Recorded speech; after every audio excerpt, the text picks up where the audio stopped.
Hi, everybody. Welcome to Girls Gone Wasteland, our post apocalyptic girls trip through the wastelands of Joshua Tree, about 250 years into the future. I am your DM for the evening, Idly Wild. But first, before we get into introducing our wonderful cast, we're going to kick it off with our charity venture for the remainder of the season. Megan, Farthing, tell us what we are working towards. Hello, everybody. So tonight we're doing a charity stream and we're going to continue that on through the rest of the season. We're raising money for the Women's Foundation of Minnesota.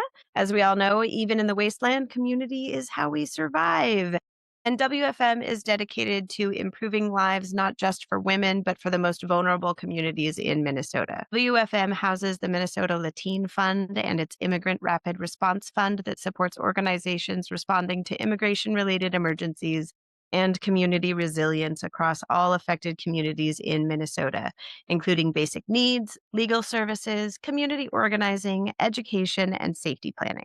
And just in case you need some help reading between the lines, fuck ICE. Check the chat for donation tiers. Please put your handle and reward if you're redeeming in your donation comment so that we can make sure everything goes smoothly. If you want your reward to go to a specific person, mention their name in your comment as well. Otherwise, our team will just use our best judgment to try and fulfill your donation. I'm going to start it off with That's me. Hi, everybody. My name is Worm. I use they, she pronouns. Fuck Ice. I'm here today playing Pele Fuck Ice, who uses she, her pronouns. Fuck Ice. I'm very excited to be back in the wasteland and, fuck Ice. And I'm just glad to be at this table with everybody else. And in case I haven't mentioned it already, fuck Ice. Hello again. I play Farthing. I am a 13-year-old kid who ran away from a definitely not a cult and is definitely not a witch. Also, there is no ice in the wasteland, so we don't have freezers. So y'all are going to have to help us make that a reality. The rest of it, though, maybe we keep not quite so bad. Lady Lily. Hi everyone. How are you doing? My name is Lady Lily, and if it wasn't evident from that opening, but fuck ice. I will be playing Alecto, the fun kind of mechanic. We're not entirely sure, but she does have a proclivity for making things blow up.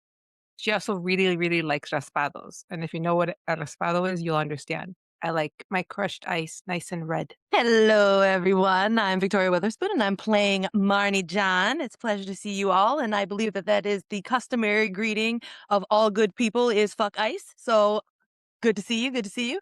And as I said, I play Marnie John, who is she's a very boisterous and excited scientist who just wants to learn and understand the world to the detriment of herself.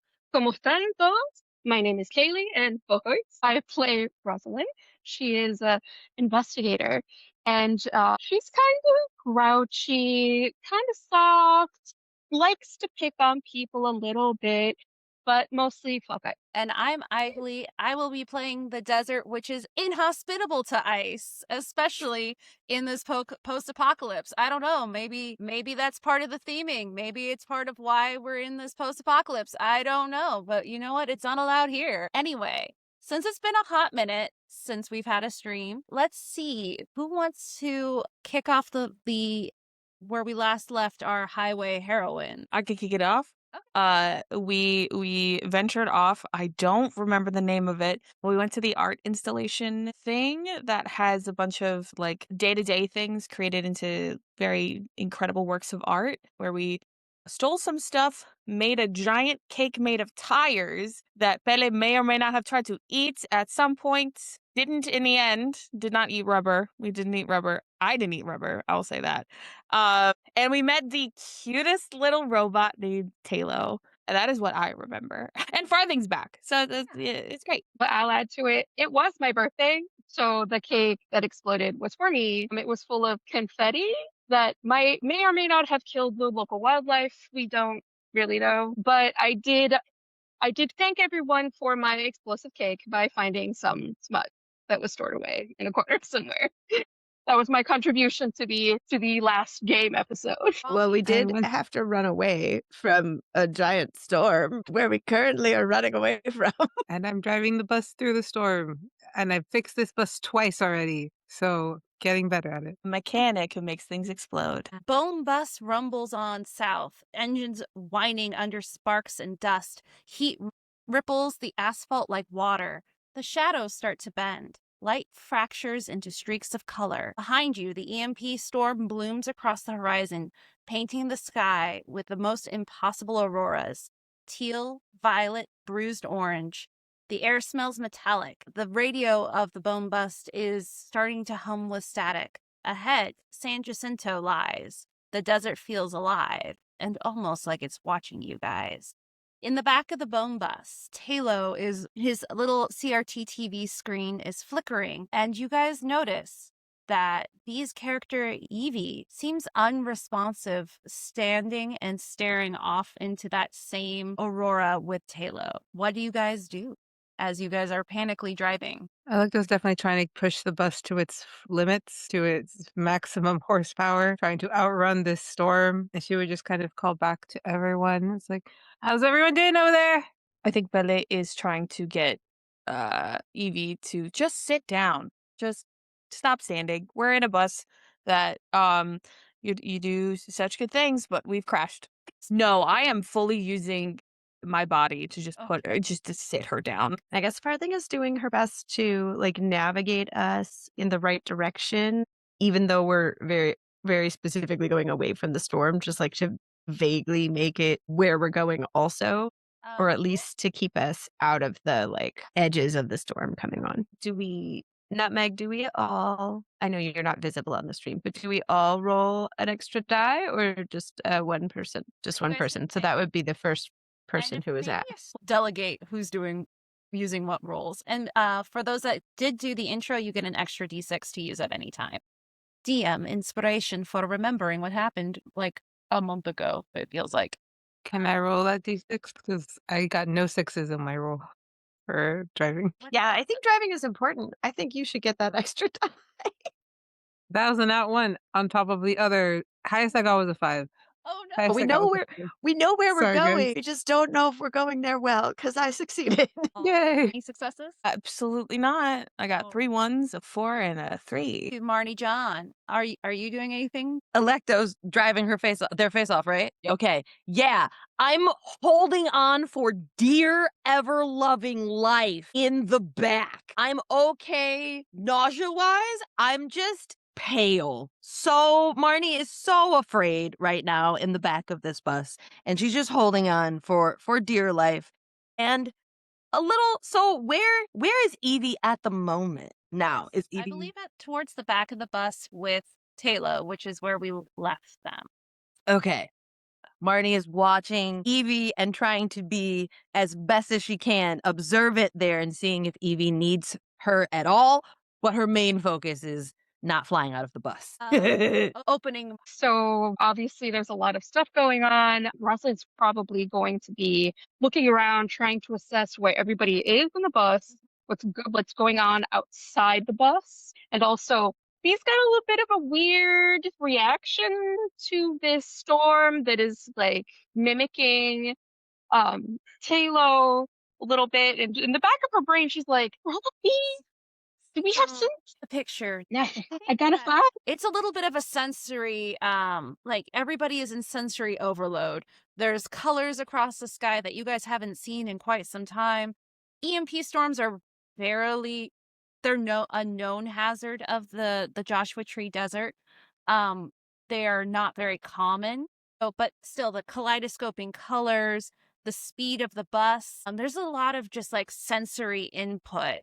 So unfortunately, Rosalind, what you don't see outside in the kind of kicked up dust and plant debris is almost a figure shaped, similar to a yucca, one of the Joshua trees, but you only see what you assume is a tree. Is a tree. Over to paint the picture for what's going on with, you go to put Evie in a seat and you put your hands on this like delicate looking prim and proper like homemaker, and you feel like every joint is rigid, almost as if it will not move or yield, like it's all locked in place, but it doesn't feel like muscle lock.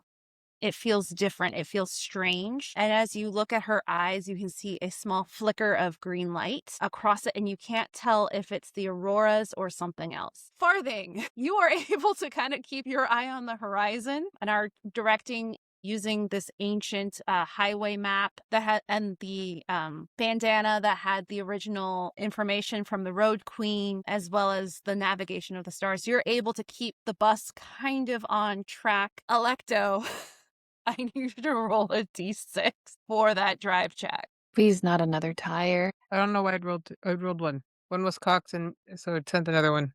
A 6. A 6. It's a 6. And we'll remind you, as we are all having a victory dance, that for the accidents, low is good. Yeah.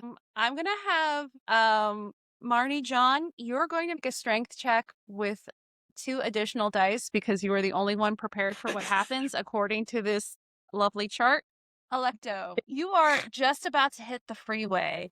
When you take that turn just a little bit too tight as you hear what's going on in the back with Evie, and the bus does the most horrific thing this bus could possibly do. It starts to flip. Steer, you go to try and get it, and unfortunately, it starts to tumble. I need everybody to make a strength roll to keep their seat and keep their heads from getting hit.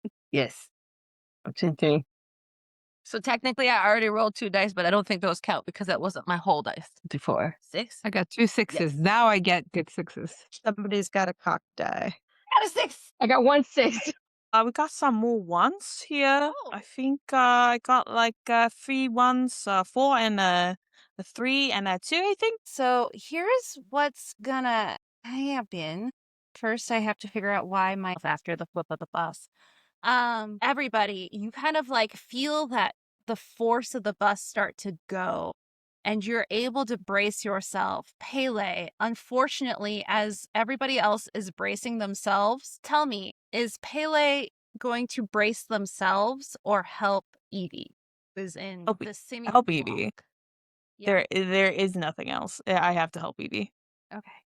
And that's how we'll take that failure, is because you're going to use your own body to try and stabilize her. Feel the bus start to rock and roll, and it's tumble, tumble, tumble as it lands. Actually, Alecto, give us a d6 roll. This time high will be good. That's a 5. All right. You guys are able to land not completely inverted.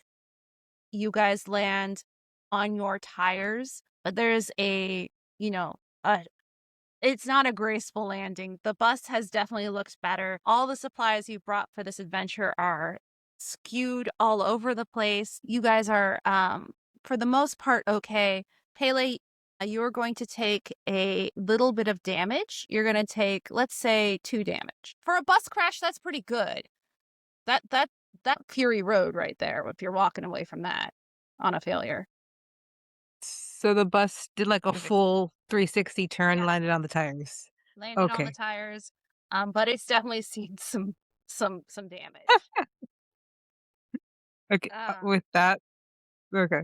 But yeah, with that, I think Alecto would like just once the bus stopped the rocking that I'm sure ensued right after, she just put it safe. And you do for Bus is upright. Everyone alive? Check in. I'm here, but my samples!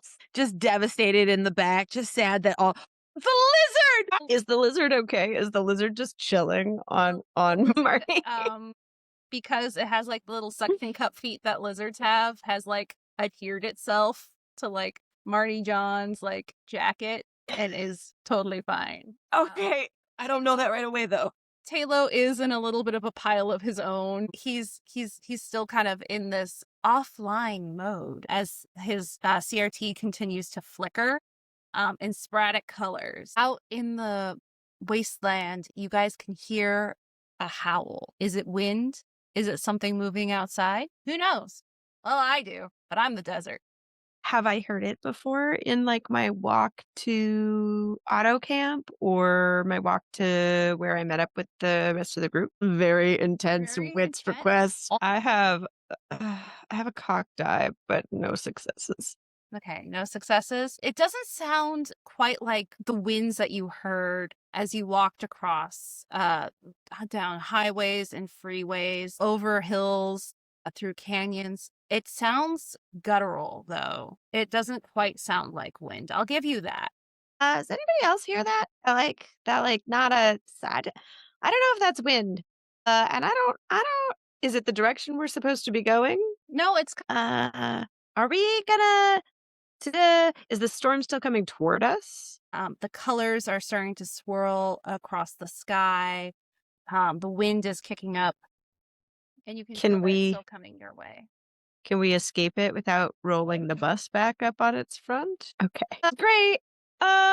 There's something over there that's not the wind, and there's something over there that's definitely going to kill Talo and probably like other things that we need. I need an adult. I'm happy to go I'm good. outside and check what it is outside. Okay. Should we just try to get the bus moving again? Should we walk? She looks at the storm. Should we run? I'm gonna try to turn on the bus again, try to see if it'll go. Okay. Farthing is saying all this. What do I have to roll? Let's do a drive check. Let's see how lucky you are. Okay, and my drive check is just with the 1d6, or is it with my wits? With how we've been rolling it, I think we've been using agility for your driving. Agility? Okay, Yeah. 3. Got it. It's been a month. 1-6. The engine does not sound happy. You kind of hear this whine that it's probably taking more damage, but at the moment you're pretty sure it'll go forward as it revs back up, complaining all the while. You know, like a bus engine. She's gonna apologize to the bus a little bit, like, "I'm sorry, girl, but I need you to hold on for a little bit longer." And we're gonna try to get the bus moving. All right. Everyone say nice things to the bus so that it does not break down. We love the bus. I mean, the bus is great. I just got on the bus, and the bus is great. As you look at the see if you notice Can I have a success tonight? I can't. That's 2 5s and 2 2s. for the sake of suspense, were those yucca trees always so close? And were The they what? always the Joshua trees? Yeah, These yeah. big shaggy trees, were they always so close? Were they? Alecto, can you move the bus? I'd like to point out that this is still technically my birthday. So if I die on my birthday, Then your birthday and your death day are the same day. Like We could Shakespeare. celebrate it all.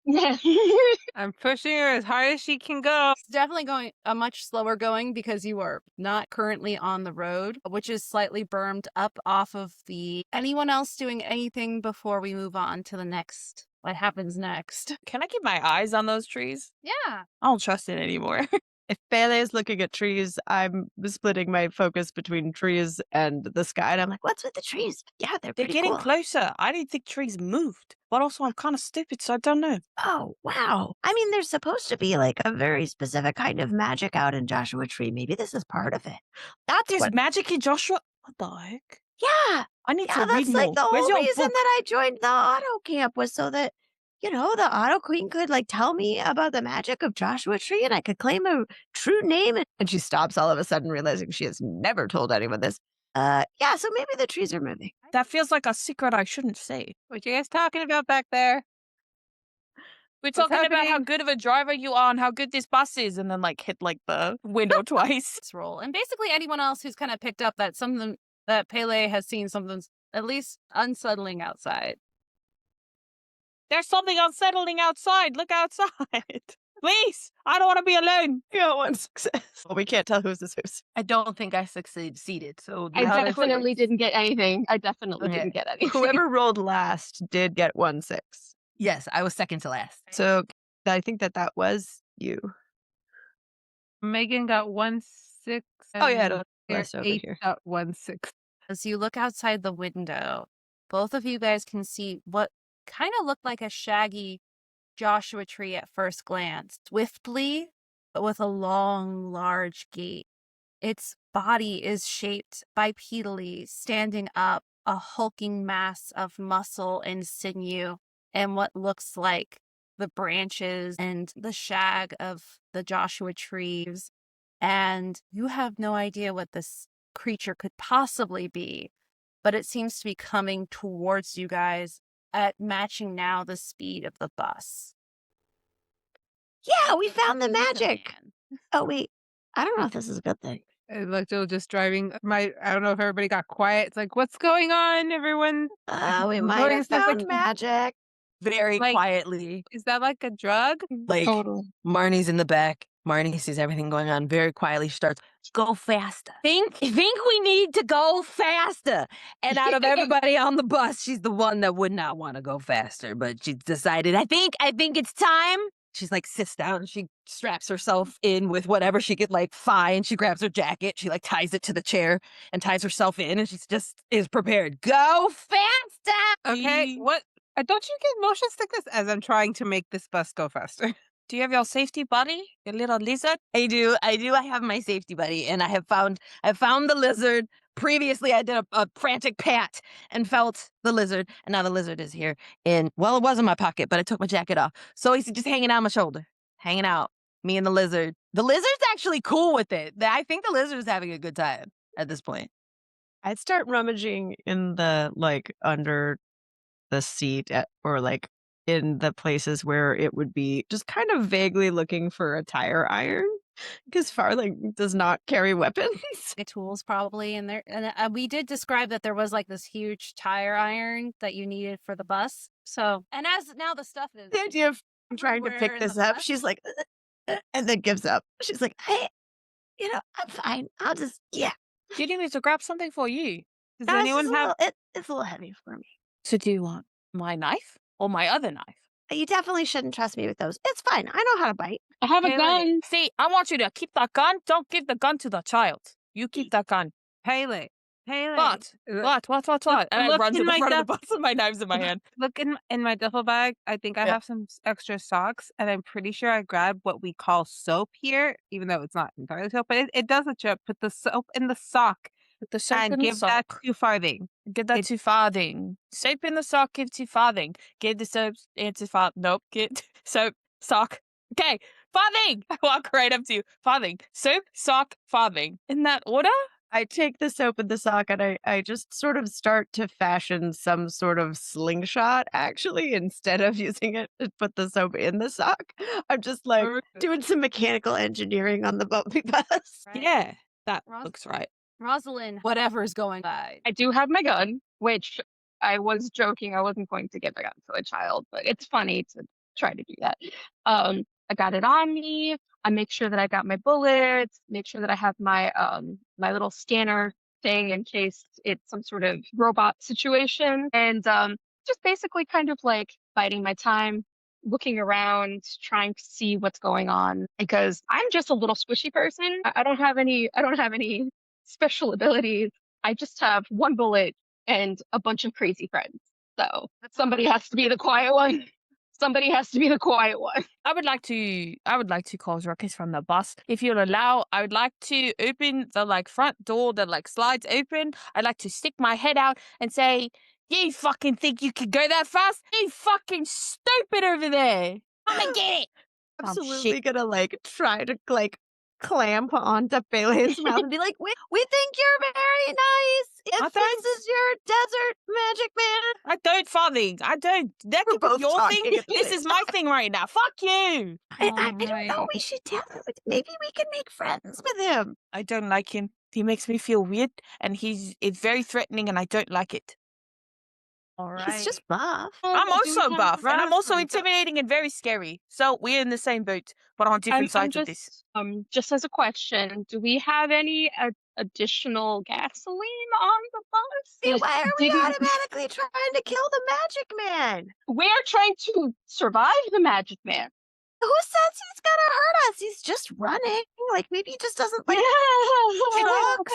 Maybe So, we Farthing, could talk to him. I would like to ask you just one quick question while we look for the gasoline in the back, because I'm pretty sure we have extra ones. When you see our bus and you see people in them, do you run after them? Well, maybe. Or do you mind your business and let them go on their way? Because to me, that's what I would do. I see a bus, I'd be like, yeah, I don't know them. That's stranger danger over there. I'm going to stay over here. I'm going to walk that way. They go that way, I go that way. It's like his house, though, you know? Maybe We are not trying to stay here in this part of the desert. We are leaving. We are going to that's the name of that place, San Jacinto, I think, or something like that. That's where we're going. We're not staying here for him. Feel what felt like a light as something makes contact. Well, I'm gonna crawl back there and really try to talk to him. Everybody, I'm like, you guys are totally fine to fight him, but I'm gonna try to talk to him because maybe he also thinks that there's like cool magic out here. There is the rooftop area. Oh, that's I'm- true. I'm She's jumping definitely through Yeah, the- there's a Oh, hole in you're the roof. already Yeah. doing that. Yeah, No. I was gonna do that. If you're already doing that, she will not do that because she has not thought of it because she's not been on the bus long enough. I jumped through the roof Okay. to the top of the bus. As Pele jumps up and we follow, I have not succeeded. I don't think I'm going to succeed right now. I got a 1-1-4-3. Pele is not succeeding tonight. take a deep take in back. Of course. 2. Take us into Pele's mind as the world starts to warp. The desert distorts. Heat waves bend the horizon. Reflections and cracked mirrors are starting to show things that you haven't seen in a long time. The aurora hums distant like a choir singing through broken speakers. What is something that Pele has lost and never replaced? Pele has lost her family and has not replaced it.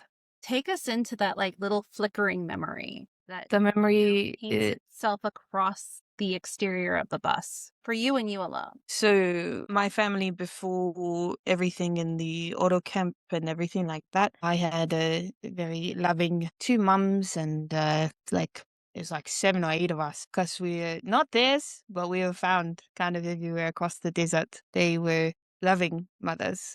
They were showing us a good time, and much like the bone bus, it wasn't a bus, it was a very large van. We had a lot of fun in there, and often we would sit atop these kinds of vehicles to watch the stars at night, because much like my mums were, they said in the ancient times there was the stars to guide in the sea when you got lost at sea, in the boats and everything, but that's all hooey. The ocean doesn't, it's not like that. There's none of that. But it was my fondest memories to just be up there looking at the stars and imagining what life was like living on a boat. Mm-hmm. And so on the side of the freeway, in a mirage only seen to you, you can see that memory painted across the canyon walls as Alecto drives ridiculously fast for a broken, tumbled bus. You can see your siblings, your mothers, as you sit on top of cars and watch a sea of stars above and remember those stories.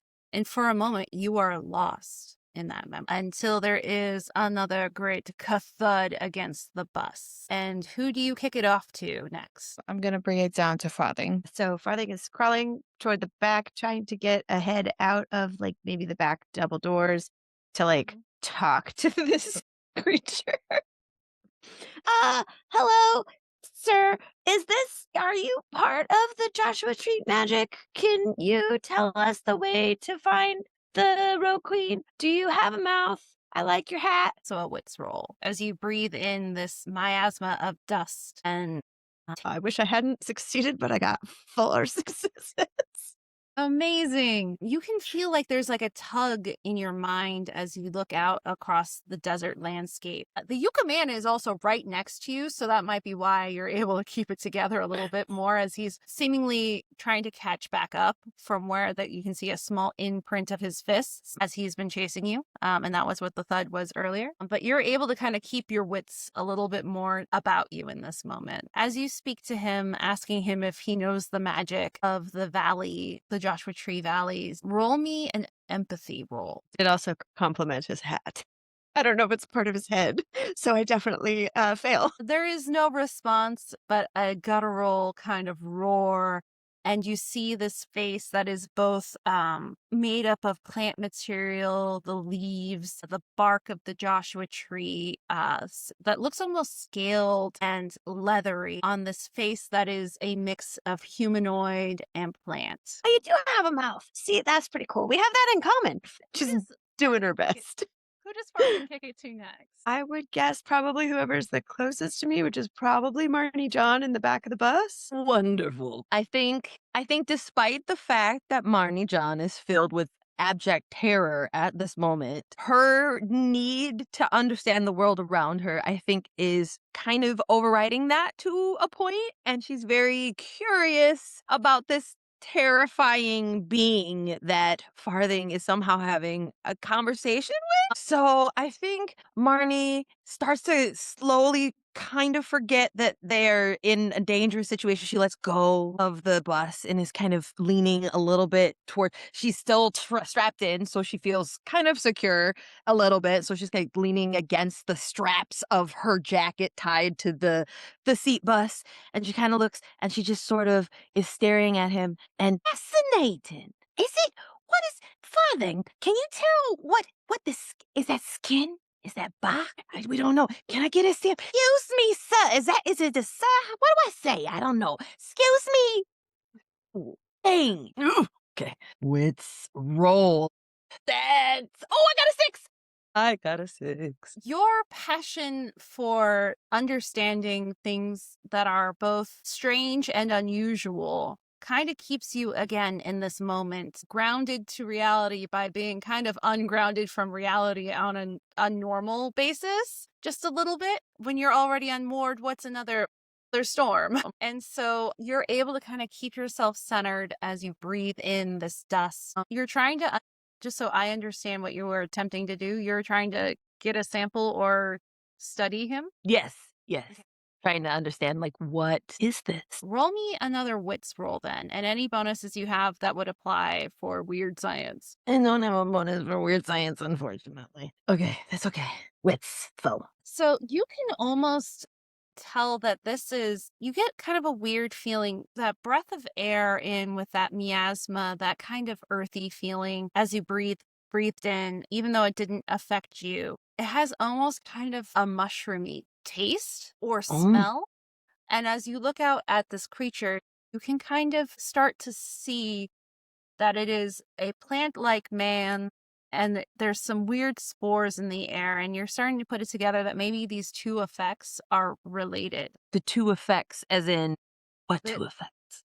The Yucca man and The storm smell, or the smell? dust and the Got it. dust smell. Got it. Okay. But I'm not currently. Does Marnie John notice anything weird about the people around her? It's kind of staring off into the distance, probably seeming to be momentarily absent. And Pele is not known for being absent or deep in ponderous thought very frequently. Okay. So I think Not at that they first aren't, I they're just not known for it. yeah, totes my goats. I think Marnie John tries to get Pele's attention. Pele, hey, do you see this? Do you see everything floating around? Pele. Marnie realizes that Pele is not answering, and I think she starts to like put the pieces together that actually something funky is happening. I don't know that she knows that it's the mushroom dust yet, but she knows there's something off. Farthing, is there something wrong with Pele? And I mean, she wants to kill everything. No. I mean something differently wrong. Not what we're used to, like a different kind. Right now? And I like kind of try to see out the back of the van to see her on the top. Yes, right now. There's no answer. I'm talking and there's no answer and I don't know what to do. You know what? Yeah, she hasn't tried to hit him in like, since she got up there. There's something fishy going on and there's dust in the air. Where does the camera cut to next? I mean, at this point, I think we're looking at, I don't know. Would I look at Alecto? No, I wouldn't look at. Yes. Okay, so I guess it's Rosalind's turn. Yeah. We're assuming. I don't want to. Okay. Yes. So all of this stuff is happening. There's dust everywhere. She's like choking a little bit. Not good lungs. But she's kind of looking at everyone. She's like, okay, this is actually really bad. She's a very analytical person. She tries very hard to stay in control of her emotions, but in this moment, she's looking at all of the people in this bus who are her family, and she is scared and she doesn't know what to do. The only thing that she has is her mind and her brain, and in this particular moment, that does not help. So she's just so scared. You can taste that it's very faint, almost like if LaCroix made a mushroom essence of fungi. The most horrifying flavor of LaCroix. Hey, LaCroix, you're welcome. I made you flavor this now. Make it the Girls Gone Wasteland limited edition run, and we can talk. Yeah, absolutely. Make me that wits roll to kind of keep your wits literally around. You get the wrong one. One of them's gone. You can just re-roll a single one. That's okay. Nothing. Nothing? I can't. Triangle? I can't see on my phone. I'm sorry. It's a 3. 3? Okay. On this little table seems the most fun moment as Rosalind looks out, that fear and panic setting into your body as the desert seems to ripple in that heat and the dust seems to paint a picture along with the colors of the sky. What is something that you did to survive that you have never told a single soul? So she comes from a pretty average, normal background. Like she had a pretty good sort of camp situation growing up. She had a family, she had stability. And then one day she woke up and they were under attack. And it is her biggest shame in life that she ran and she left her family behind. And she knows that they're gone because she went back and everything was destroyed. And it is her biggest shame that she didn't die with her family. And she's just reliving that moment in her life, knowing she had siblings and parents and cousins. And she may not have been able to help them, but she could have gone with. And that is the moment that she's stuck in. It's just a little bit. And we cut over to, as you get kind of lost in this miasma memory, this mirage that's been painted for you and your Alecto trying to do. Alecto is trying to get this bus to go as fast as it can, get it back on the road. Every once in a while, trying to look over her shoulder to see what's going on back there. For me real quick to see if you can kind of keep yourself together, as there are now cracks and breaks in even the front cabin from that rollover. The air is starting to seep in. You can feel that dust get into your lungs. They got 2 6s. 2 6s. Alecto, 3? You're on it. 3. Alecto, for the purposes of this, since you got 3 successes, and I'm going to rule this for Farthing as well, 3 successes and up, you are immune to the effect of the dust. No trauma for me. No trauma flashbacks for you, unfortunately. You're too focused for trauma. I'm trying to keep everyone alive. Trying to keep everyone alive on this bus. Check to make sure that you can clear obstacles up ahead on the road, or you can maybe do something defensive with the bus, or offensive.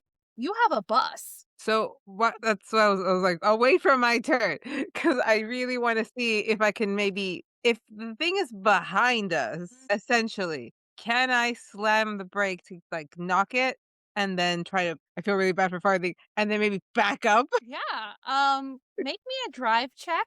We're gonna say that this is a 2 success to actually use bus damage, but bus damage is gonna be pretty severe. Okay, so that's agility. And I'm going to let you add 2 dice, since this is also a 2 dice. There isn't a weapon type for a bus. So actually, let's go to a +3. So you can add 3 dice for using bus as a weapon. Chart don't have bus as weapon.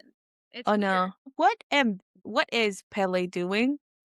Because Pele on top of bus. Yeah. And if bus used as weapon, Pele will be hit with bus weapon. You're on top bus. I'm on top bus with Yuka Man on top bus. No, So so Yuka Man is behind bus. Yuka Man behind bus. yeah. So Pele learns how to fly today.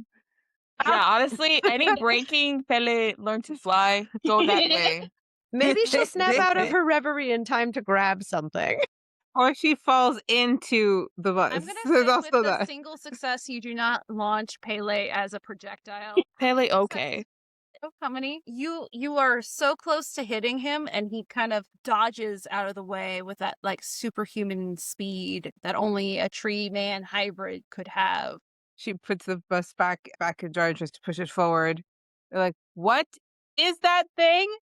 And how does it move so fast? I'm trying to ask, and Marnie's trying to steal stuff from him to find out. I don't really know. We're trying to find out. Stealing. It's not stealing if it already fell off. Okay, it's not the same. This is good. Marnie figured out how to kill it. Or talk to You it. know what? It's a rare thing. I get to roll dice as Yuka Man gonna do what Yuka Man gonna do. Rare time for me. Oh, Love him. obituary for this. I love him. I'm trying to make friends with him, which clearly Farthing loves him. And you know what, Farthing, as you're the closest next to him, you can see that not only does he have these roots that are tendrilled under his fingernails, they are moving and writhing towards you. Little known fact, Idly loves body horror. But he does not fully latch on as Alecto jerks forward yet again, and he just is not getting the grasp that he wants, even though he's rolling 5 dice to try and get you guys. Maybe we should close the back door. Just a suggestion. I think in my head Pele. canon, the back door is closed, but there's like a crack and Yeah. there's like a chunk out of one of the windows. Yeah, he's trying. He's trying so hard. Pele, on the roof, that sudden change in the direction of force jolts you out of that memory. But you're still lost in this miasma and haze. I need one more wits roll from you. Roll good. Yeah. Roll good. Come on, dice. That's that one's cocked. Okay, that's a single success. Yeah, you're not immune to it. You haven't quite gotten enough of it to kind of start a body response to it. Perhaps Farthing and Alecto are all little safety rails with enough force to off it back up. Oh, okay. I'm doing a self Heimlich. Okay. Yeah. Okay. With the aid of the bus. Yes, with the aid of the bus. Thank you, Alecto. Alecto, you're doing so good at that wheel. Keep going. What are you doing now that you have come back from your post-traumatic flashback? Yeah, I wiped the tears from my eyes. I would like to take a free action to draw my axe weapon, which I've never drawn before, so none of you know what it looks like. So basically, it's just a fucking piece of wood that is so splintered. It's kind of like gross looking, honestly. And the top of it. So Pele's not good at a lot of things. Really good at killing people, really good at committing crimes. Making things look nice is not in Pele's ways. So like they have an old axe head, but at the top is like a bunch of wood that Pele had to like stick in to try to make it stay. So it's just a very splintered, ugly looking axe. And so Pele draws it and looks at the Yucca man and is just like, these used to be used to cut down trees. I'm gonna cut you down, Yucca man. And then I run over and like swing down to the back of the bus, trying to hit Damage. Or roll that me that mark. attack. And I get to add 2 for my close combat with a sharp object. And don't forget your bonus, an axe. Oh, snap! That's 8. Please let me succeed. I just want to have fun. Okay, I got a single success. Yoked, post-apocalyptic tree feller now strikes in on the Yucca man as he charges back up. Yeah, I think the Yucca man is trying to get into the bus, right? Yeah, he's running back up. He hasn't quite gotten in yet. He keeps trying to get a hold, and then Alecto does something weird at the wheel, and he just can't seem to get a good hold, even though he's pretty freaking strong. Yeah, so I'm trying to get his attention first. Hey, you! Fuck you! Look over here! It's me you want. They don't know what they're doing. They're gonna literally skin you alive because they're scientists or whatever. I don't know. I'd rather just chop you down. And then I run and just take the biggest swing that I can with my axe, aiming for a lethal blow. Okay. You do 2 damage, and that cleaves into his wooden seeming exterior, and as you draw out, instead of it being this oozing, torrent of red blood that you're kind of used to seeing when you strike things with your axe, it's like this sticky ichor of a mix of chlorophyll and black oozing goo that comes out with it. He seems to be hurt, but whoa, hello Zoom. Thank you. I know I have a cool hat. Thank you. Thank you for sharing, robot. Thank you. Very dramatic. Thank you. You can see it cut in deep, and you're pretty sure a few more hits would probably fell that tree, but he's still in it for now. Farthing, I think there's some magic in this thing, like you said. I don't know what that was. Maybe when I get to try to do something, maybe Marnie can hold my feet and I can try to get a sample. Yes, absolutely. I'll also talk to him because I'll be closer to him. Maybe I can figure out if he actually is trying to infect us, or if he's just angry, or if he needs water. I'll try to figure that out while I get closer to him with the sample jar. Farthing, you're a genius. Okay. So Marnie takes her jacket and unties it from the bus seat and herself, and You uses gotta it. stay tied in. You gotta stay tied in. Wait, but I gotta. Okay. Okay, Because if you're not strapped in, we could both go. You got to hold my feet while you're like in your seatbelt. She readjusts the tie then so that there's a better way to grab Farthing's feet. Cool. Yeah, I'll stick my feet on the inside of the like thing that's holding you. Yeah, so just like that. Yeah. I do have Okay. a pretty high agility. So hopefully this Love will go it. well. This is Marnie beautiful. John, as you go to do that, I do need one wits roll from you to keep you from being in the trauma loop with everybody else in the trauma loop. Let's see. Wits. Oh, did not get Welcome to hell. Halfway through that, she just goes into Perfect. D4, so we know which category on this chart we're looking at. Foe. Marnie, did you say out loud the thing that it tasted like mushrooms? I don't think so. No, I did Okay, not. cool. Just good to know. I think it's a 2. Yes, it's a 2. Deep into the 2 category. I think everybody has kind of. Oh no, we had a 3 too. What sound do you associate with when everything kind of goes wrong? Okay.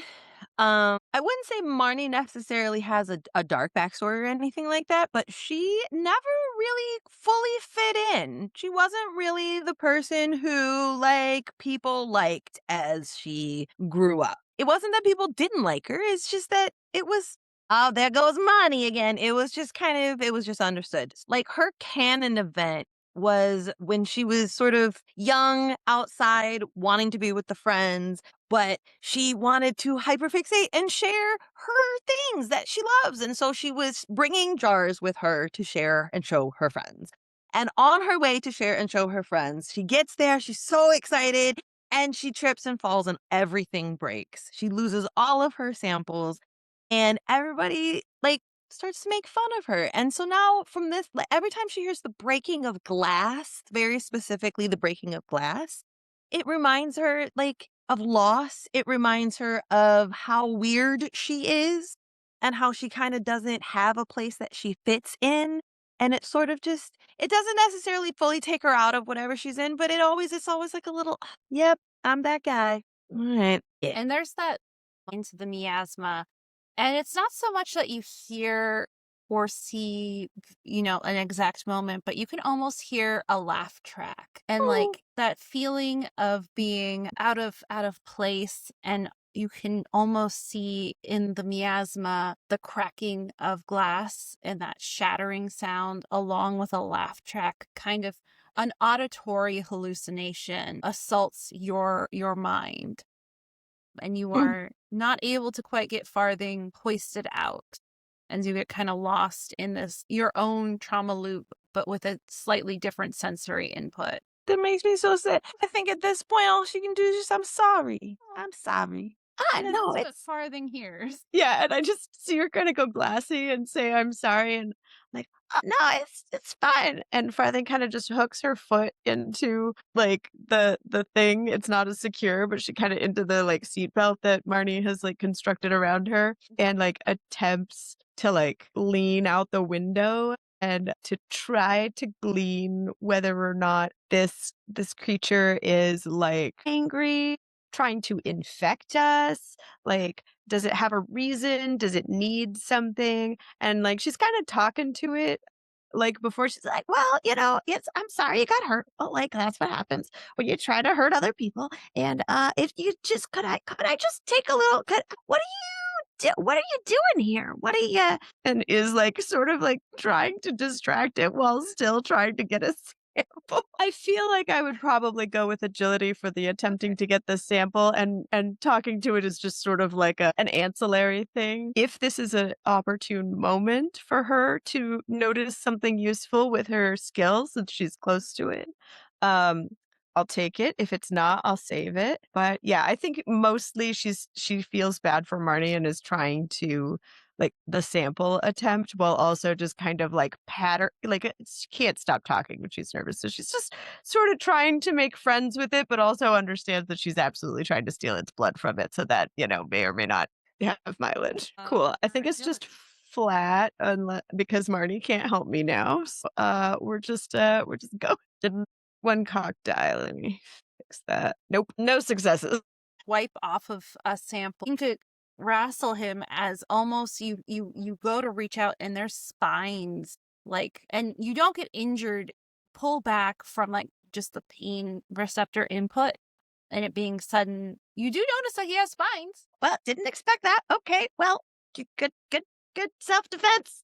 She's like squiggling back, trying to get back into the window.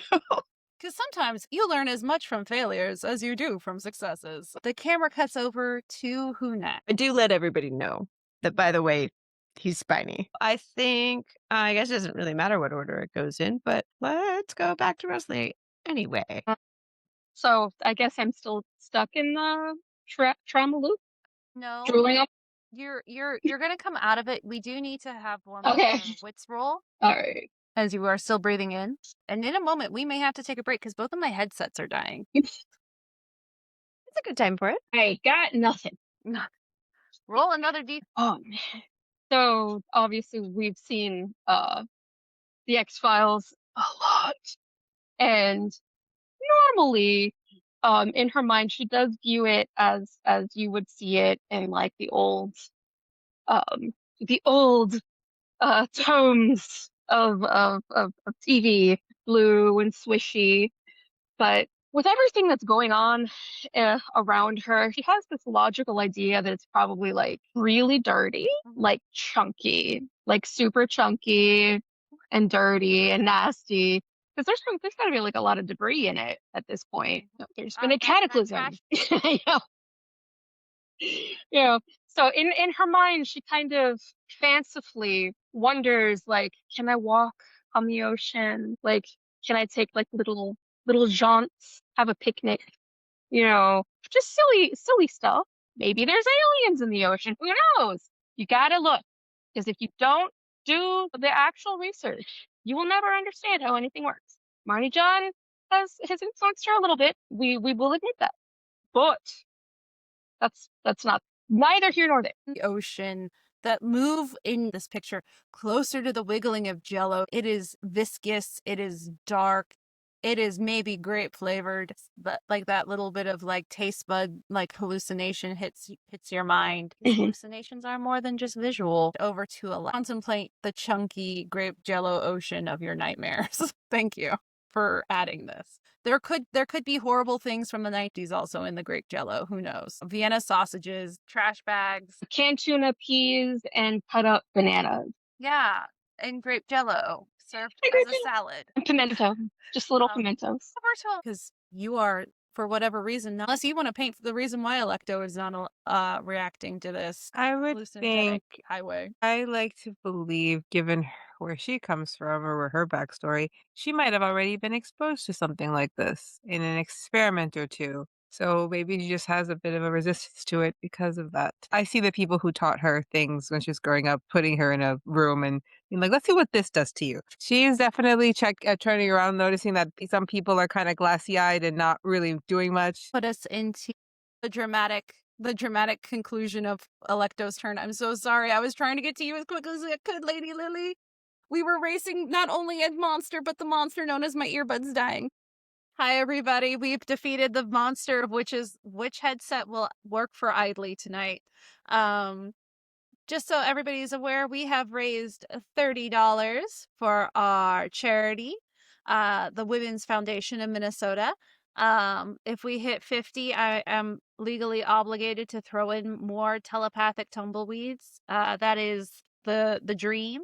Hopefully by the end of the series, we are hoping to raise a 200. What happen? I don't know. We'll come. Oh, thank you, Anonymous, for making Tom Hardy do a thumbs up from Mad Max in the corner of our screen. I'm very excited for that. This was a little treat. Every time you donate, Tom Hardy gives a thumbs up. So if you're not even really into the tiers, but have like $1 in your pocket and like to watch Tom Hardy do a thumbs up, that's also an option. Anyway, after that little aside, Alecto, you had just reflected upon why you're immune and brought us into a different layer of trauma. Choose your own trauma adventure. And you were about to tell me what you were doing with the bus. Am I still on dirt road, or have I managed to get the bus back onto You have pavement? managed to get back onto pavement, or what passes Okay. for pavement 200 years in the future, where Caltrans is still not filling potholes. I mean, at least it's understandable in the post-apocalypse. Okay, then she's gonna call out to see who can like hold answer back. Like, all right, I need everyone to check in real quick. How are we doing? Please, someone sound off. Somebody have life back there because you're all very quiet. Grape jello. Okay, I'm awake. Pele, Okay. you are also amongst the people, even if you're outside. You can maybe hear the Alectos yelling. I think you just hear coughing from the top. Pele did an axe thing, so I think she's awake too. Hey, Pele. She's trying to like get. What do you need? It's disgusting up here. Did you get it? I got it one time. I have to do it more times. Okay, maybe Rosalind look. I can't tell what's wrong with Rosalind, but she's the one with the gun. I don't Okay. use guns. It's against Okay, my then- moral code. You have another knife. I have my axe. And then I have my disgusting axe in my hand. I have an axe. It's fine. And I have some knives and one knife. It's okay. Okay, I have a dumb idea, but I don't know if I should do this. So I'm Do gonna it. say above table. I'm gonna say it above table first, and the Yeah, dumb like idea a Mad is Max chase scene. You do realize we're all Okay. gonna say do can I prop some things so the bus keeps going forward so that I can take my crowbar that I can't pick up and like just kind of try to hit the thing away from us. Yeah, At the back. sure. Hell yeah. There might be consequences for this in a moment, but it's fine.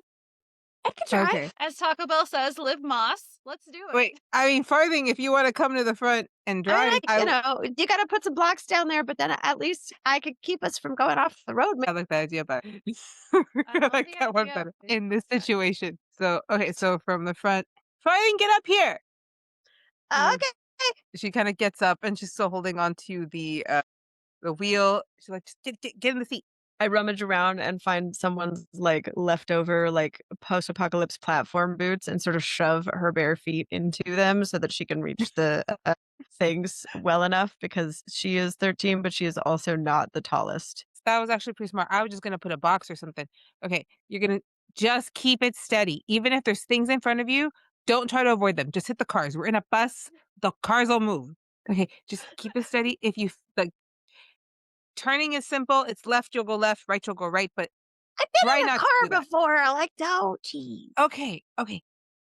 And she's just gonna leave her there, grab the crowbar, and I'm just running to the back of the bus, and I'm gonna try to strike the what do we call him? The Yucca Man? Yeah, you could be. The Yucca Man, just to give That's like what he is, so that's his name. at the now. very least, like get more distance between us. We've Okay. got some treats Yeah. in our chat, just so you know. So, Alecto, I think you add a die. Yeah. Sorry, not to do your job, Idly. I just had the chat. No. open. No, it's all good. So I'm doing strength, correct? For this one, strength or Yeah. agility. It's hard to be dexterous with a crowbar. Gotcha. So They're not really strength, balanced for cool tricks. just a really good hit, and that's about it. So I'll do strength, and then they said one extra die. Do I get an extra die for the crowbar? Yes, you do. Yep. Improvised club will be a +1. Okay, so strength. 1, 2. I have 4 in strength, so 6 dice. Let me hit the Yucca Man. I did not hit the Yucca Man. Tried though. Oh, no. Tried my darndest. 3 5s and no 6. But yeah, she's gonna run to the back and try to try to whack at it. What does that look like? Blow is transitioned over his body because of having bark skin. It doesn't crush in the way that a human body would, where like a strike to a collarbone would hit both flesh and cause pain, and then delicate bones. This is like a solid, so it does not have enough force to actually do a lot of damage. And in this moment, we cut to the flickering eyes of Evie, that slight green glow that has kind of like flickered over her eyes as we enter into what looks like darkness for a moment. And then you see little blips of corrupted code. Evie, where are you in your memories? I'll let you drive for a hot second. I'll say that she's in her very earliest memory, which is dragging a half broken body across a wasteland that she's not even seeing. She's just moving, not even acknowledging the fact that like one of her legs isn't working. Both her arms are sort of not responding, just moving away from something or towards something. She has no idea anymore. See anything? From the leg She doesn't realize it, but the reason that her leg isn't responding is because it's missing. Like from half the thigh downwards is just broken skin, synthetic skin, and just wires. Paint a picture for what like little vignette could use to corrupt. So she doesn't see like the landscape around her like in that memory. So it's not very detailed. It's just like like the green ones and O's.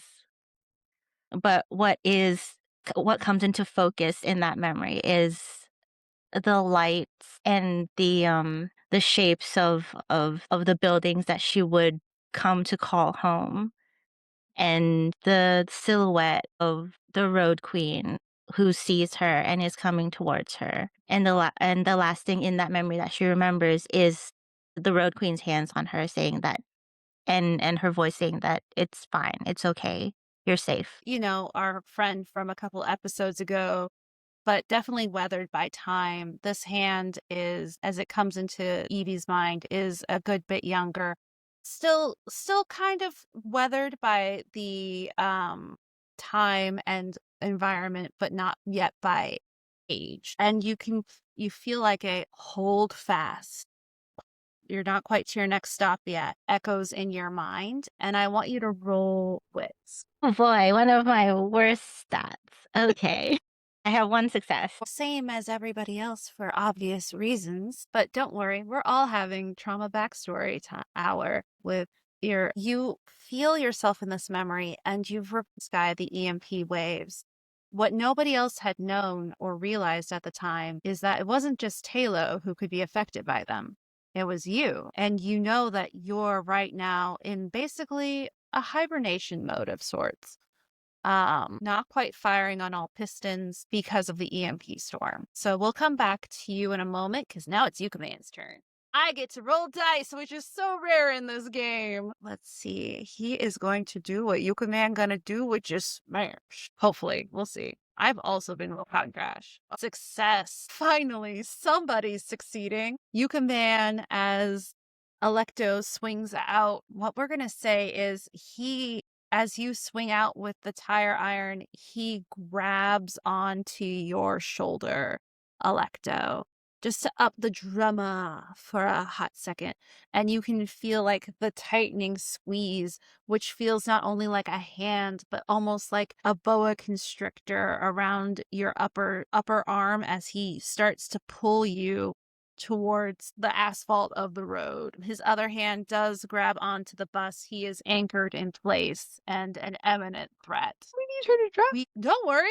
Farthing's at the helm of the bus. We cut over to who's going to kick off this round as impending doom has literally gripped not only the bus, but the party itself. Who desperately needs that auto success? Me, because I'm going to swing on this motherfucker. Okay, I hope I don't crash us. I believe in you. Okay, yeah, so that's what I do. I'm gonna go for the arm that is holding Alecto. The sauce on it because I can, and this is an auto success. Roll me again to see if you do extra damage. Okay, sweet. So I am rolling 8d6. Yeah. So I could potentially roll a bunch of damage. Yeah. Don't fuck this up, computer. Fuck you. Okay, that's one success, and then a bunch of them are cocked. You got two. They're not cocked for me. Okay, what do they read? I have one success on my screen. You got two successes.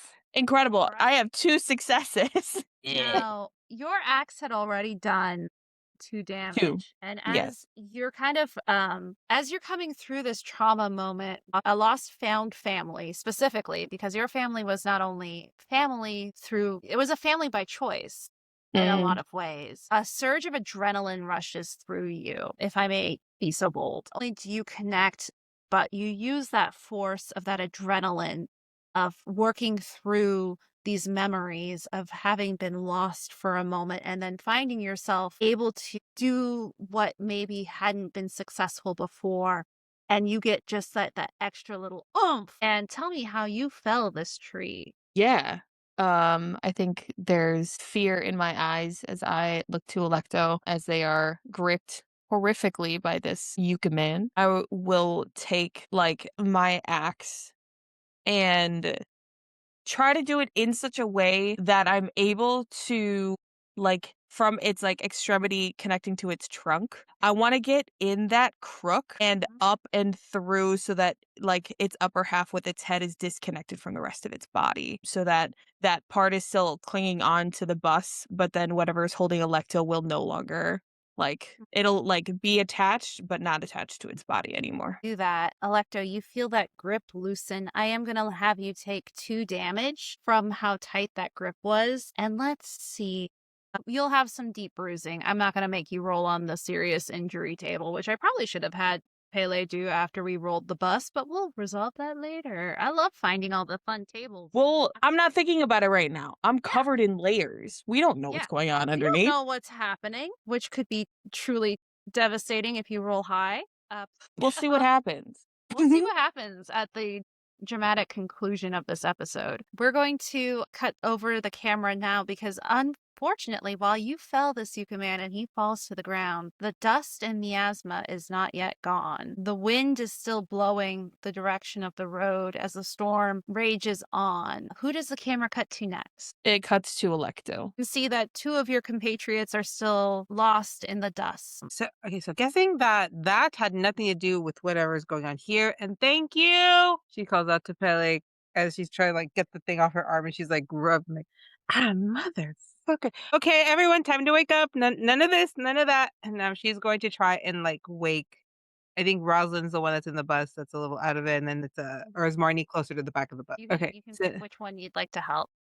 she's gonna try to help Rosalind since Rosalind has the gun, just in case. And we are going to shake, and if that doesn't work, we are gonna go old fashioned. If that is allowed by the player. That is, however, something I have to check with the player first. And by old fashioned, I do mean a slap. Skill are you going to be using for that? Agility, not strength. Okay, we'll go with agility. You're very deftly shaking your friend. That's because like, I don't want to hurt her. I just want her to wake up. I got 1-6. 1-6. Okay. As you are lost in the sea of Jello, we'll kind of hybridize this turn a little bit as we have a natural progression. Rosalind, you were lost on the sea of Jello and horrifying other objects. Describe the 1950s Jello desserts or salads. Does that shake bring you back to reality? Think so she's trapped in this vision of grape jello ocean, and she's wobbling, and then it's like she hits a wall and breaks through reality, and suddenly everything just rushes right to her, and she's looking around and she's like, what the fuck just happened? There's just tears and snot just running down her face, and she grabs Alecto. She's like, what happened? We were What's attacked going by a on? tree, and now everybody's having nightmares. But the tree is dead. Now we have to get everybody out of the nightmares. That And I think doesn't they're sound nightmares real. because- I know it doesn't sound real, but that's exactly what happened. If you look out there, you're gonna see a tree. Look at my arm. If it wasn't for Pele, I'd be dead. I would be squished like you know when you get the juice boxes that they have and they like go like that. That's what would be left of me. So you can thank Pele for me existing still. But I don't know what's going on with Evie. I don't know what's going on with Marnie, and Farthing is driving, so I have to get to the front. Farthing is driving. Who let her do that? I did. I want to go back. It's I fine. want to go back. So very out of character. So sort of like stands up, looks at Alecto, and just grabs her. She's like, I'm very glad that I'm not on the Jello Ocean anymore, and that you're okay. But we never speak of this again. Okay? About the hug or about the Jello Ocean? Sure. telling Yes, everyone about the hug. Oh, yeah. Get away from me. You're weird. I didn't do that. I walk over to It's Marnie and I'm fine. just like, hello. Well, what would you like me to roll, DM? I'm tapping her on the forehead. I'm not trying to hurt her. I'm just trying to. Maybe I need to do something else. That's fine. Let's see. Watch this not do anything. Nope. Tippy taps don't work. Hey, let's see. Bow on the flow. Ooh, Give you the help. ooh, okay, so that's 6. You are very benevolent, does it? Say that 5 times fast. Is Real or that a 1? That's a 1. That's a 1. who taught you what the old world was like, and what did they? Oh, and what did they get wrong? Yeah.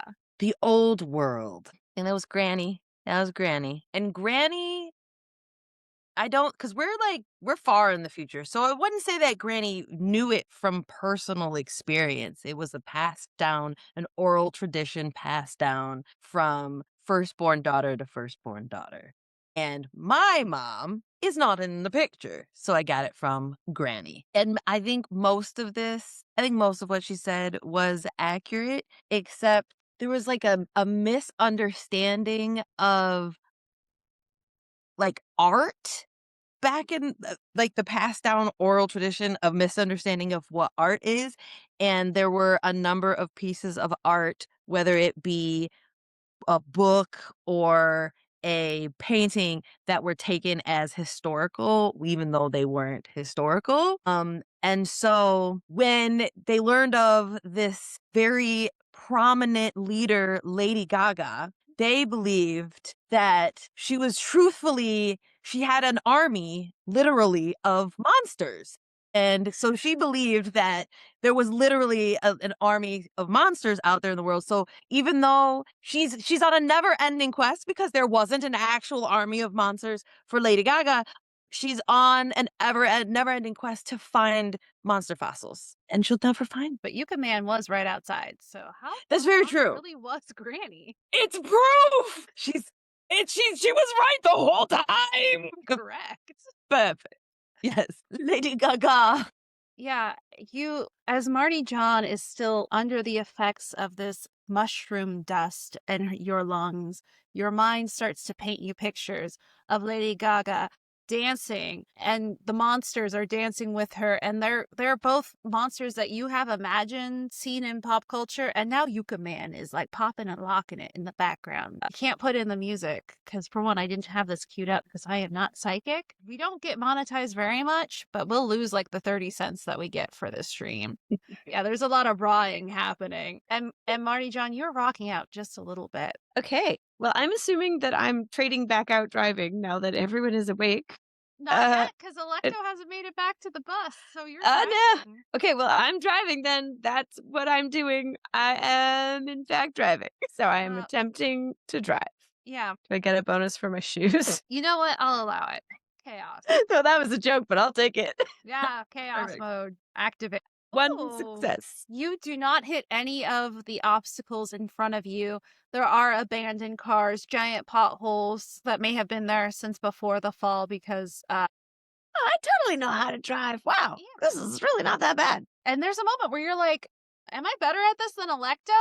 But then you put it away.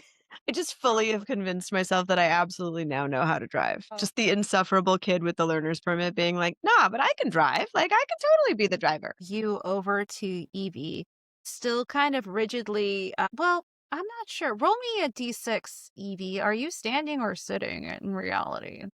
And I just want to know.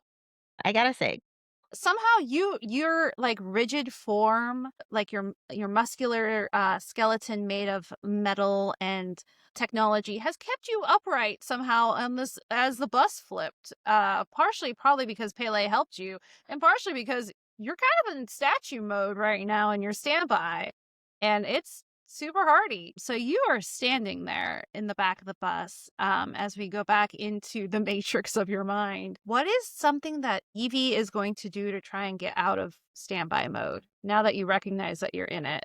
oof, okay. I think she has been in this memory before. She's been in here a lot of times, especially more so since the Road Queen has gone missing. So it's easier for her to be like, this isn't real. I have to focus on the mission of actually getting the real her back. So she's just going to turn away from the memory and just let it fade. One success. There's a flicker in the code as it starts to rewrite itself a little bit.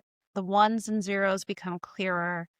The matrix of your mindscape putting itself back together. And as you kind of blink those green glowing eyes ever so slowly, almost creepily, uneasily slowly for those in the back of the bus to see, your vision returns. It's still kind of hazy as you are still in the EMP storm, but you have come back online. I think for anyone who's watching, if you're watching, you realize that it's the first time since the bus was turning over that she actually takes like a breath. Like she's been holding herself so still. It looks like she hasn't been breathing, but now it looks like she's actively doing so. So driving and the storm. And Talo, who is currently still in his little Talo pile. Electra's running to the front to relieve Farthing. Yeah, because she'll come up and just be like, your little friend is in a pile back there, so I don't know if you want to go check him. Gotcha. Rolling. I got a 6. Yes. So you are able to keep driving, and we will resolve this in a hot minute as we come up to close to our finale. So we'll let everybody else for this episode, but we'll let everybody else have their turn before I paint the picture of where you EMP storm starts to fall a little bit behind. Farthing, what are you doing? Go back toward the back again and kind of take everything in, including Talo, and if there's an arm still hanging from the back of the van, I'm gonna grab it. I'll allow it. And like set it aside, and then I am gonna invoke my my intuition, and as I'm looking out the back, I'm kind of trying to look at all of the different things to see if we're kind of like see if we're still on track, see what's going on with the storm, kind of half checking on Talo, but knowing there'll be time for that, looking at everybody else, and if the DM would like to give me some kind of useful information of something that I would notice, that would be cool. Also, I guess we still have tumbleweeds to contend with. Take this moment to take in information. You know that you are seemingly attached to it. And you So I don't think it came from him. You still have a feeling they are interconnected, but they are not the same source. But you know that sometimes, because you got that little bit of umami mushroom on your inhale, mushrooms are not just the fruit of are basically the fruit of the plant. They're colonies, and sometimes they do create a fruit. In that case, I'm gonna take a very small piece off the arm and stick it in a sealed bag and throw the arm back out. Sorry, Marnie! You still got a sample. I was careful to get a sample for Marnie, but she doesn't get to study the whole arm because I am worried that that means that either more Yucca Man will come after us because they are a part of his colony, or like there's more colony inside Yucca Man and it was actually controlling him or something weird like that. So my intuition, but again, it's intuition, so it's not like his logic. She's just like, I don't think this is safe, and grabs like a chunk of it and hucks the rest out the back window and sort of like starts to kind of wash the back of the van. I think I come down from the roof of the bus. I jump through the emergency door. I shut it behind me, like quickly take a look around to see that everybody's still on the bus. And then I take a seat and just kind of assess myself. Okay. Okay. That's how this We'll roll 2d6. That's a 2 and a 4. a 2 and a 4. You know, oddly enough, Okay.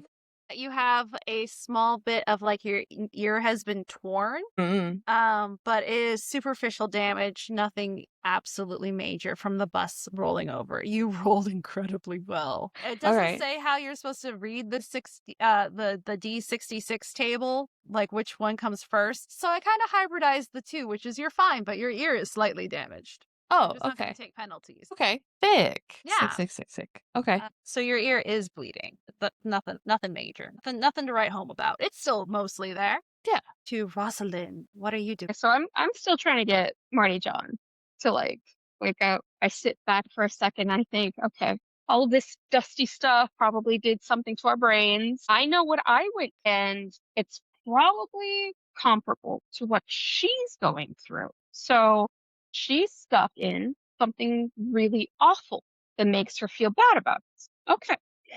So I kind of get close to her, put my arm sort of a little around her, not fully hugging, just a little bit of a warmness, and I go, "You're not alone. You're surrounded by people that love you. It's okay to come back. If you tell anyone I told you this, I will kill you." I mean, I can use either. I don't mind.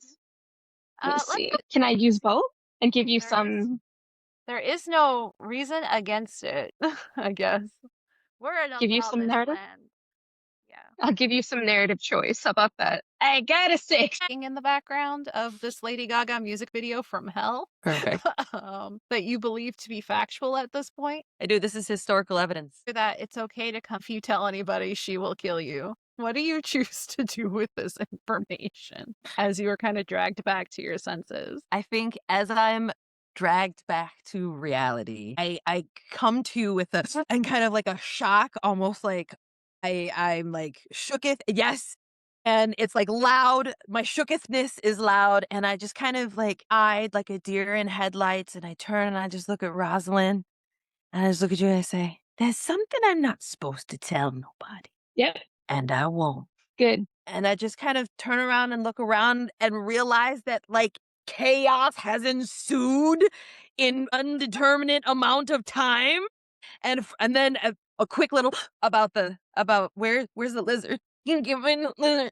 And I find the lizard and I grab the lizard and I put the lizard back on my shoulder and I just turn around and I ask, Welcome back. Here, don't breathe this in. Like at all. Like, don't do that. Plastic bag.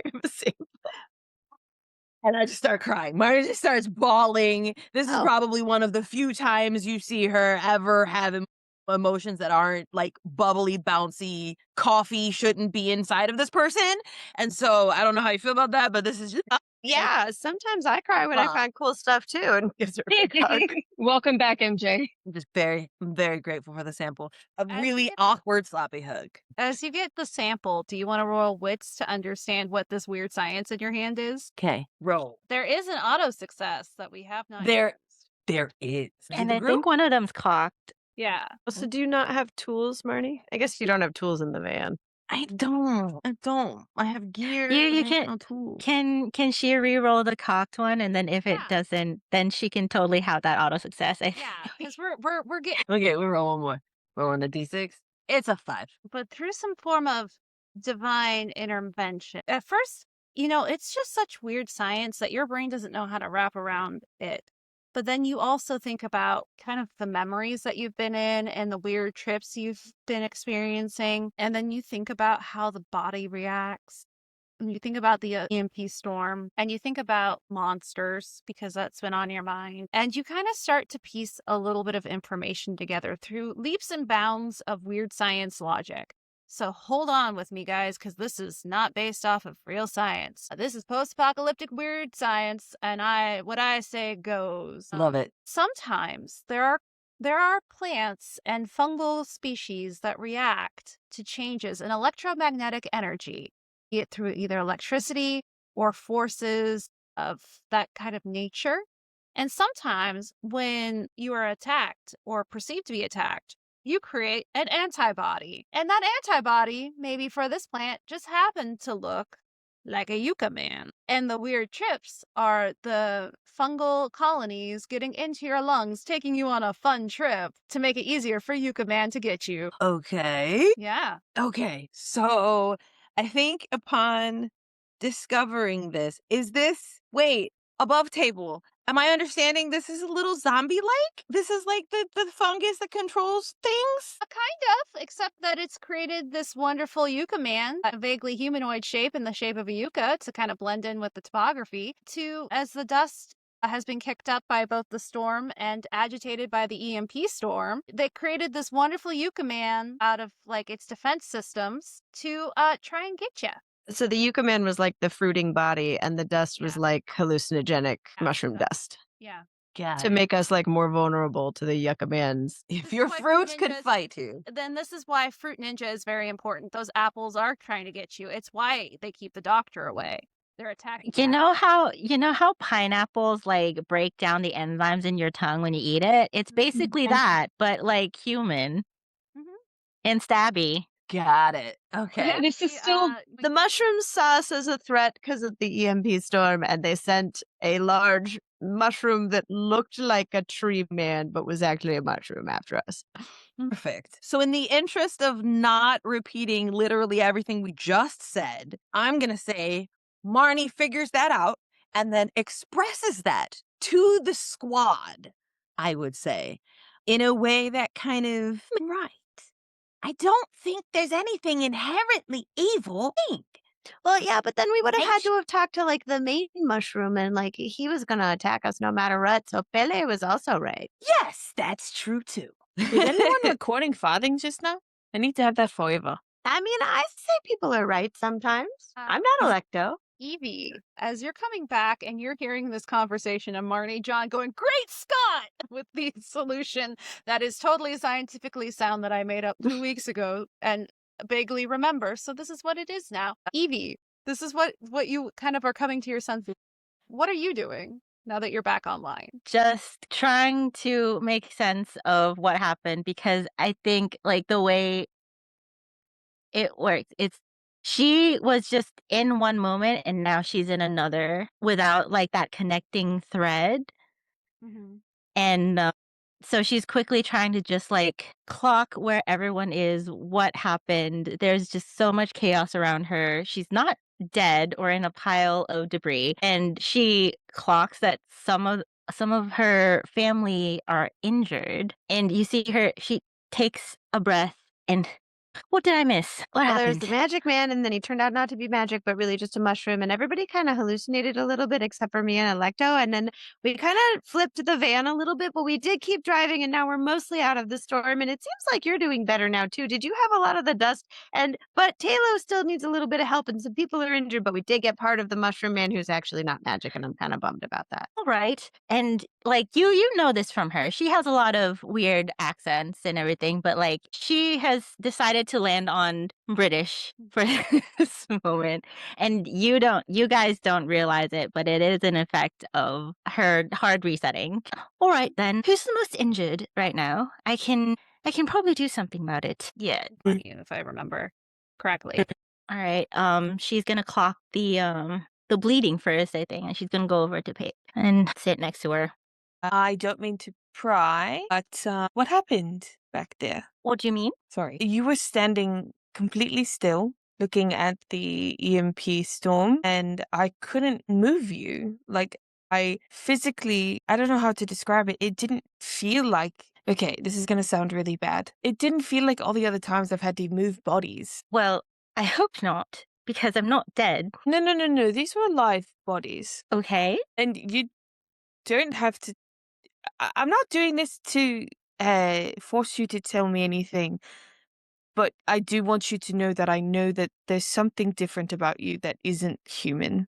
You see, she goes a little still and like quick glance at everyone who's like still doing their own thing. And you see, she deflates a little because, you know, this is her family. It hasn't come up in conversation and like, but she has had these talks with the Road Queen before where it's been like, oh, you know, you should probably say something. You do This is not me telling you you have to tell everybody on the bus. I'm just saying that I've noticed, and you can do with whatever you want with that information. If you want me to keep it a secret, if you want someone to talk to, I'm obviously going to continue to be someone who's going to protect you. I don't know if they told you, but the bus flipped, and I just kind of wrapped my body around yours, because we flipped a few times, and it was the first thing that I thought of.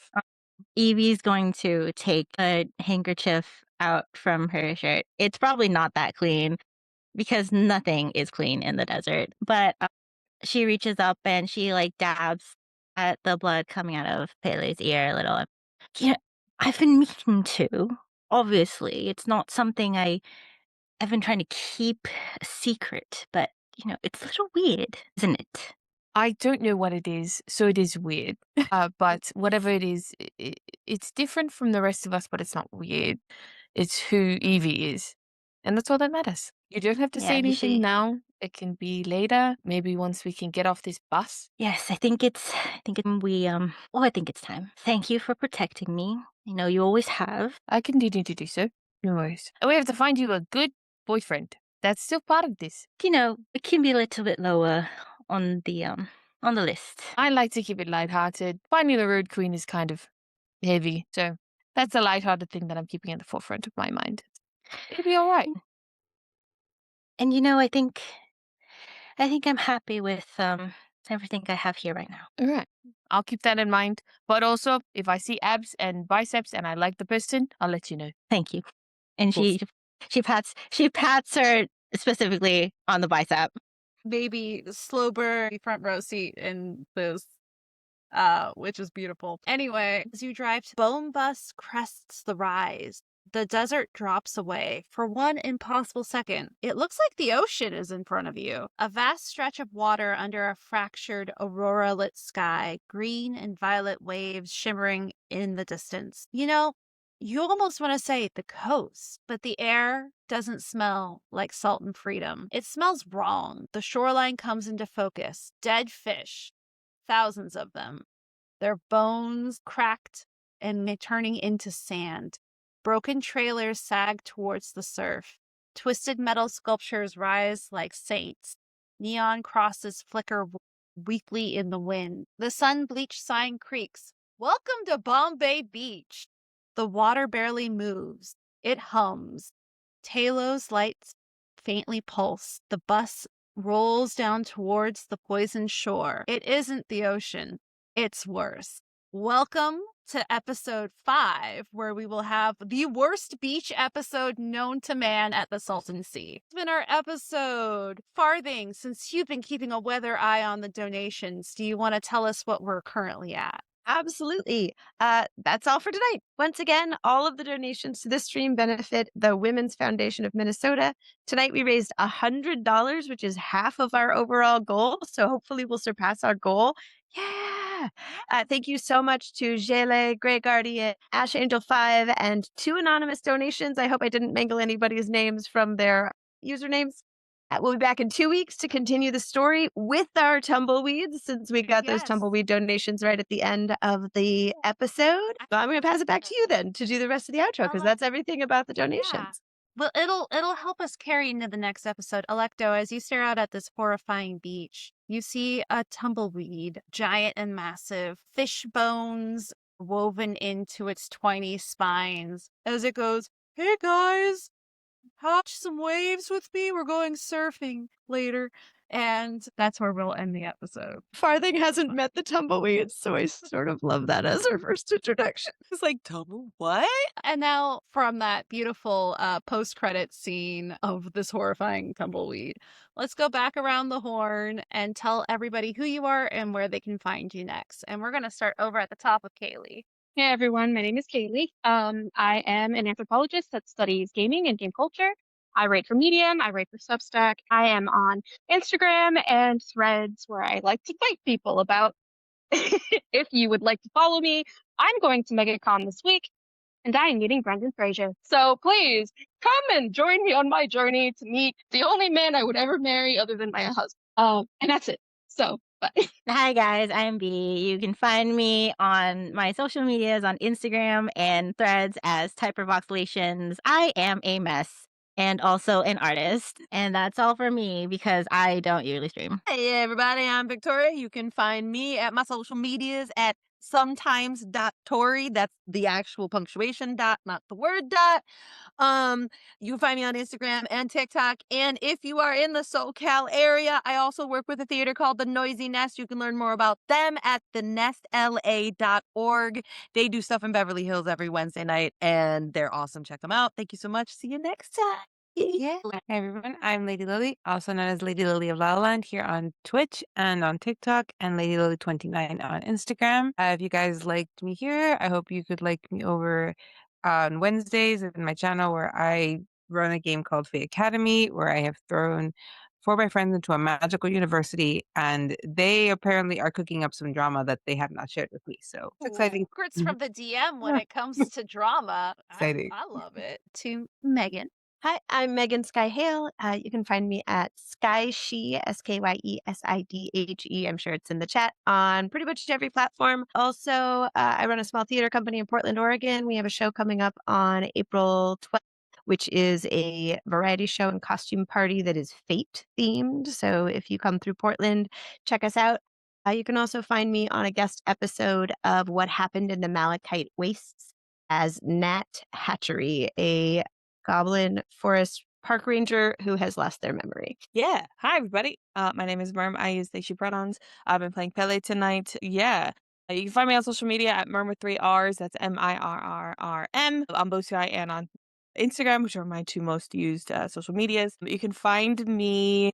Where are the places that I'm going to be? I'm actually going to be going to my first convention this weekend, so I'm not doing anything when I'm going. I'm going with a friend. I'm heading over to GaryCon in Lake Geneva, Wisconsin, which I'm really excited about because some people have already said they're going to be there. So I'm like nervous to meet people in person. But then on Sunday, you can find me on the Tabletop Misfits channel where we are bringing back season 2 of our Guardians of the Grid series, which is our Power Rangers TTRPG, a campaign where I play the Yellow Ranger, who's not a murderer. Don't talk to any of my fellow Rangers. They'll say otherwise, especially my GM, Beaker, who's so mean to me. And then on Monday, you can find me on Reflect Games, where we started a new campaign over there called the Worm Rider Saga, where we're just a bunch of honestly, we're a bunch of horny teenagers trying to figure out who we are as dragon riders, which is super duper fun. And then every other Tuesday, not when I'm here, you can find me on the Looking for Mom channel, where we are playing a Daggerheart series called Moredo, where I play a 5'10" stone toddler. So you should check out the first episode to figure out what the fuck that means. It's incredible. I highly recommend it. And that's me right now. I have a bunch of stuff coming up, so check me out on social media. Idly, this is my channel, The Bad Ideas. I am in too many projects, but next week I will also be on the Tabletop Misfits playing in one shot where it's kind of up in the air who I'm playing. I may play our bestest boy, Valor, once again out in Icewind Dale fighting the good fight, or I may play a rogue who's currently eating my brain. So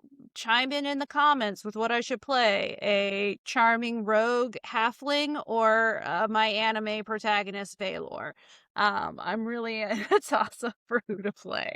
Anyway, that's me and our channel and our story for this evening. Special thanks to B for the art that you see on our little frames. A special thank you to all of the donators. Special thank you to all the players who are willing to sit with me as we go through this wild girls trip through the post-apocalypse. And a special thank you to Nutmeg Dragon for assisting with production and making it so that it's a little less chaotic for me. And as always, thank you to TTRPG Music that you may or may not be hearing because all of my audio mixer is a little funky right now. So if you've enjoyed the music, go check them out. They have a Patreon. That's it. Have a good night, everybody.